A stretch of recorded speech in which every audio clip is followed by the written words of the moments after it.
all need to make smart decisions with our money. The Long-Term Investor podcast shows you how by distilling complex financial matters into easily digestible lessons. And now, here's your host, Chief Investment Officer at PlanCorp and the author of Making Money Simple, Peter Lazaroff. Welcome to the Long-Term Investor. I'm Peter Lazaroff, and today we are talking about something that always comes up when markets fall. Should you buy the dip? Now, if you're listening to a podcast like this, I would have to think that you know that the market is down, and you would have to know, if you've been a long-time listener, that I would say don't panic. This is a normal part of investing. In fact, market declines happen more often than people realize. You've probably heard me quote some stats like the fact that the S&P 500 experiences a 10% correction about once every year or so, and a 20% bear market about every 5 years, and a 30% or greater drawdown about once a decade. So downturns, they're totally normal. But if you're someone who sees a decline and thinks, maybe this is a good time to buy, this is the episode for you. Because that instinct can be productive if you approach it with discipline. Today, we'll talk about whether you should buy the dip, how to do it wisely, and what mistakes to avoid, whether you're still building your portfolio or drawing from it in retirement. And if you're trying to figure out where is money that I can find to put into the market, most people are really surprised when they start to track their cash flow. And I want to make you aware of a link that's in the episode description that goes directly to my cash flow worksheet. You can use it and see exactly where your money is going and how to make it work for you. Now, let's start with why this idea of buying the dip exists in the first place. Seasoned investors know that volatility is a feature of the market, not a bug. When prices fall, expected returns rise. It's one of the simplest yet most overlooked dynamics in investing. But the opportunity in a downturn isn't just theoretical. It's backed by real-world results. Historically, when you look at the S&P 500, at periods when it's dropped 10%, the average one-year return from that point forward is 11.7%. And after a 20% drop, the average one-year return climbs to around 22% per year. And when you look at what happens over the next 3 and 5 year periods, you see that the returns tend to be strong. But here's what most people miss. You don't need perfect timing to benefit from a downturn. I mean, if you think about even when you invest part way through a bear market, weeks or even months before the ultimate bottom, it's important to realize that market recoveries often begin when things still feel terrible. The economy is going to still be weak, the headlines still scary, and many investors still sitting on the sidelines. But that's exactly when markets begin to turn. It's a process. And this is the hard part. When the future looks uncertain, it rarely feels like a good time to invest. But that disconnect is where opportunity lives. The biggest rebounds often start well before the coast is clear. And I think it's really interesting. I mean, no one rings a bell at the bottom of the market. And evidence shows that just being present during a downturn, rather than trying to time that exact low point, can be enough to dramatically improve long-term results. So if you've been sitting on cash and you're unsure whether to invest during a downturn, I'd like to point to an equation that Nick Majuli, author of the blog of Dollars and Data, shared a simple but I feel like really powerful equation that reframes the idea of investing in a down market. He wrote about it during COVID in 2020, but it applies to any drawdown. Now, I'm going to put the equation in the show notes at thelongterminvestor.com because I don't know how I'm going to verbally describe this equation and have it make good sense to you. But think of it this way. If the market's down 33%, it needs to rise about 50% to get back to its previous high. Now, we're not down nearly that much, but I think anytime you are trying to figure out, hey, how do we get back to our previous high? And how long do I think that will take? You can back into an expected annual return based on that number. And so I'm not going to go into the details. This is going to be one of those things where I point you directly to the show notes at thelongterminvestor.com. You can see some of the shocking math behind this. And I think that's the beauty of framing it this way. It helps shift your thinking from how bad does this feel right now to how long am I willing to wait for a strong return?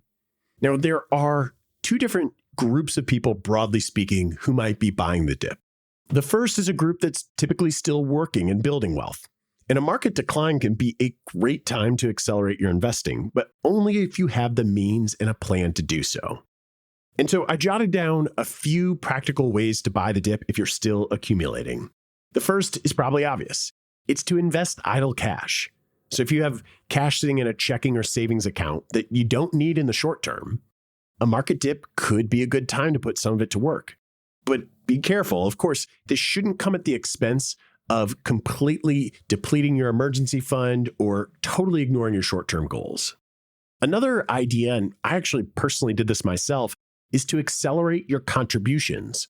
So you might be putting money into a 401k or an IRA regularly, and you could consider that rather than continue to make equal contributions to that account throughout the whole year, you can accelerate or front load those contributions if you can afford to. So again, this kind of goes back, there's a common theme. Don't spend money that you don't have.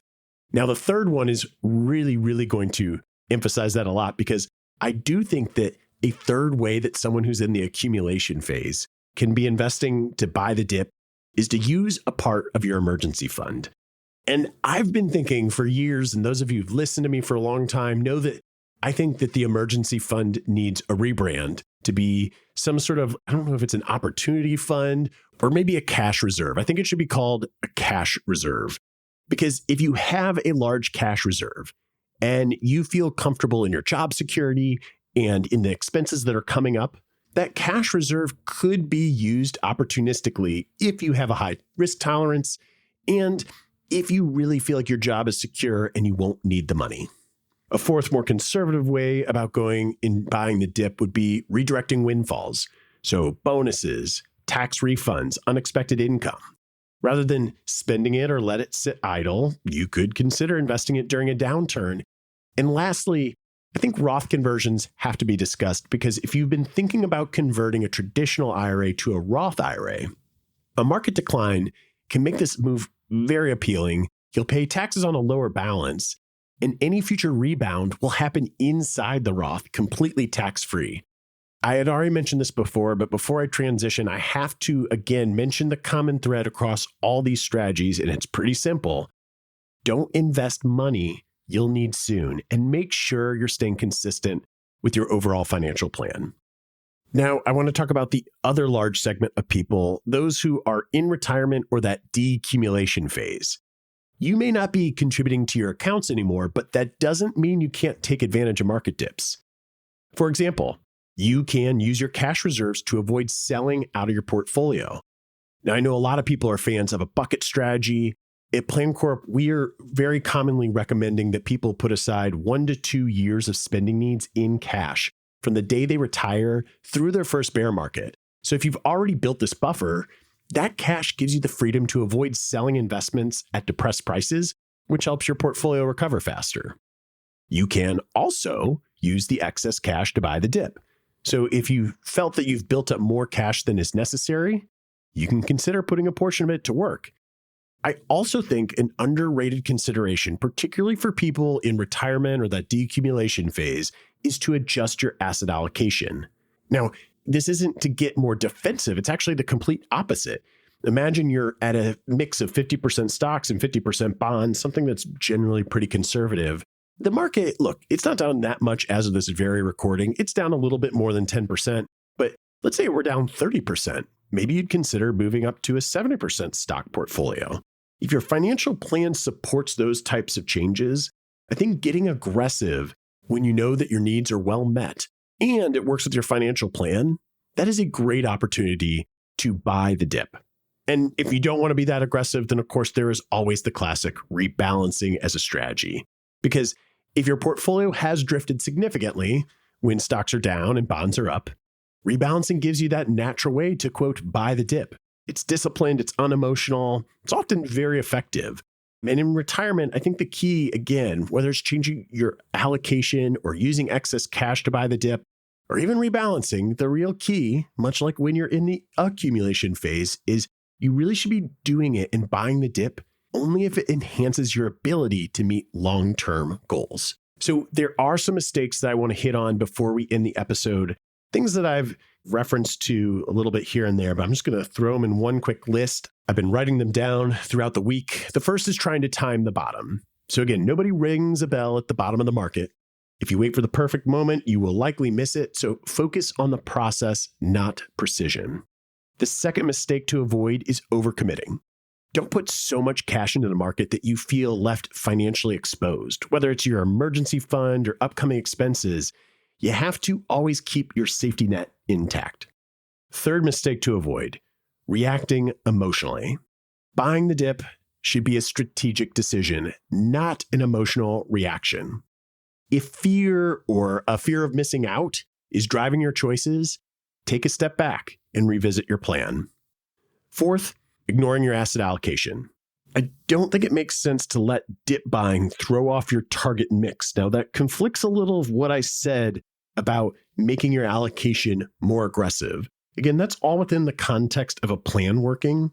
But I also think that when you let the dip throw off your target mix, I mean choosing where you want to rebalance and where you don't want to rebalance. So it might be tempting to say, I want to put more money in international stocks, or more in US stocks, or more in one segment of the market. It's important to still maintain that basic asset allocation, even if you are changing the mix of stocks to bonds strategically to buy the dip. And lastly, really isn't a surprise that I might say you should try to make sure that you have a plan. Because if you don't have a framework for when and how to invest in downturns, you're just guessing. Pre-committing to a process like rebalancing thresholds or scheduled investments makes execution easier and more effective. So, should you buy the dip? Maybe you should. Maybe you shouldn't. If you have the right plan in place, the right resources, the right mindset, buying the dip can be absolutely something that works in your favor. But don't confuse action with progress. I think the key isn't doing something flashy, it's doing something smart. And so for those who are in the accumulation phase, I think you should be focused on investing more consistently, more intentionally. And for those in retirement, I think you can remember that your cash cushion and your rebalancing strategy already put you in a strong position to weather the volatility. So above all else, I think no matter what you choose, you have to stay disciplined, stay diversified, and stay invested. As always, thanks for listening. And if you found this episode helpful, please do share it with a friend or leave it a review.